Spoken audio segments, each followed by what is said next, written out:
وہ کہتے ہیں کہ رحمان کے بندے موقع کی مناسبت سے اپنی دعوت دوسروں تک پہنچاتے ہیں اور اپنی بات کسی پر زبردستی ٹھونسنا نہیں چاہتے. جب وہ دیکھتے ہیں کہ سننے والا اس وقت رسپیکٹو موڈ میں نہیں ہے تو پھر اپنی بات اس کے سامنے نہیں رکھتے, اور جب ان کو لگتا ہے کہ سننے کے لیے سامنے والا تیار ہے تو اپنی بات اس کے سامنے رکھ دیتے ہیں. زبردستی کبھی لوگوں کو کنونس کرنے کی کوشش نہیں کرتے.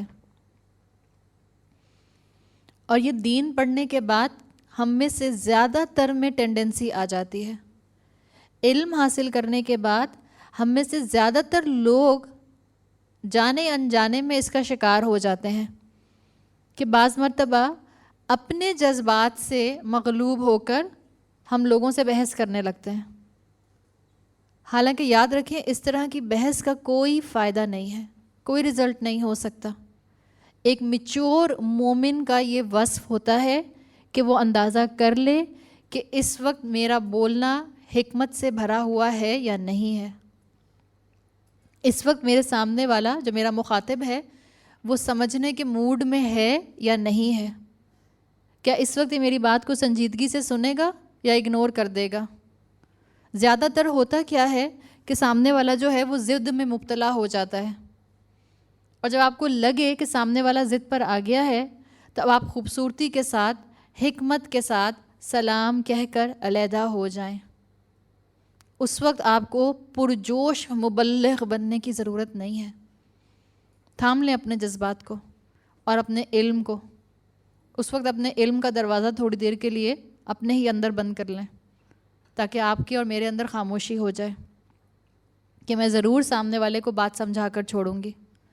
جب انسان یہ کرتا ہے تو کیا ہوتا ہے, آپ دیکھیں ہمارے اپنے خاندانوں میں جہاں پر آپ کی اور ان کی فریکوینسی نہیں ملتی, جب آپ کو پتہ ہے کہ کوئی ایسی بات ہوگی کہ جہاں پر ضرور بحث ہوگی تو کیا ہوتا ہے, الٹیمیٹلی تلخ کلامی ہو جاتی ہے اور کچھ بھی نہیں ہوتا.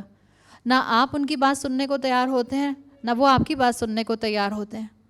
تو انسان پھر ایسے میں جب الگ ہوتا ہے تو کیا ہوتا ہے, اچھا چلیں بس کوئی اور بات کرتے ہیں, پھر وہ لٹھ مار انداز آ جاتا ہے اور وہ پسندیدہ نہیں ہے.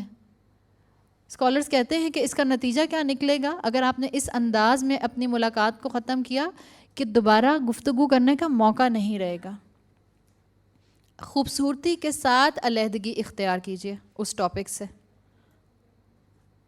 سمپلی یہ بات کہہ دیں کہ اس وقت نہ میری بات آپ کی سمجھ میں آ رہی ہے نہ مجھے آپ کی بات سمجھ آ رہی ہے, تو ایسا کرتے ہیں پھر کبھی بات کریں گے. جب آپ اس ٹون میں ان الفاظ کے ساتھ نپے تلے الفاظ میں بات کہیں گی, ہوپ فلی آپ کی بات سامنے والے کو سمجھ آ جائے گی, ہوپ فلی. لیکن اگر پھر بھی سامنے والا بحث کرتا رہتا ہے آپ خاموش ہو جائیں.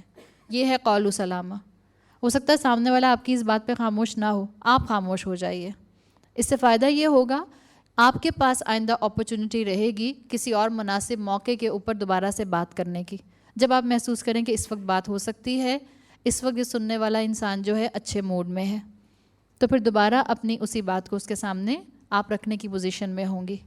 یہ ہے رحمان کی خاص بندوں کے وصف, جس کے اندر حکمت کی خوبی بھی آ گئی دوسرے نمبر پر. رحمان کے خاص بندے حکمت سے بھرپور ہوتے ہیں, اور حکمت جس کے لیے رسول اللہ صلی اللہ علیہ وسلم کی حدیث کا مفہوم آتا ہے, حکمت مومن کی گم شدہ میراث ہے. اسے چاہیے کہ جہاں سے اسے ملے اسے لے لے. تو یہ مومن کی حکمت ہوتی ہے کہ بحث نہیں کرتا, الجھتا نہیں ہے, بات کنوے کرنا چاہتا ہے تو دیکھ لیتا ہے کہ سامنے والے کا موڈ ہے یا نہیں, اور اگر اس کو پتہ نہ چلے اور وہ بات شروع کر دے اور بات بحث کی طرف جانے لگ جائے پھر وہ خاموشی اختیار کر لیتا ہے. بالکل یہی انداز سورہ مزمل کی آیت نمبر 10 میں رسول اللہ صلی اللہ علیہ وسلم کو سکھایا گیا. وہاں آتا ہے وَاصْبِرْ عَلَىٰ مَا يَقُولُونَ, اے نبی صلی اللہ علیہ وسلم صبر کیجئے ان باتوں پر جو یہ لوگ کرتے ہیں, وَاهْجُرْهُمْ حَجْرًا جَمِيلًا, اور ان سے کنارہ کشی کیجئے. کیسی کنارہ کشی؟ جمیلا, خوبصورت کنارہ کشی اختیار کیجئے. یعنی اچھی کلوز اینڈنگ کیجئے اپنی گفتگو کی, بحث پر مت ملا جائے. حکمت تبلیغ سکھا دی گئی ہے مومنین کو. کہ زبردستی کسی میں ایمان پیدا نہیں کیا جا سکتا.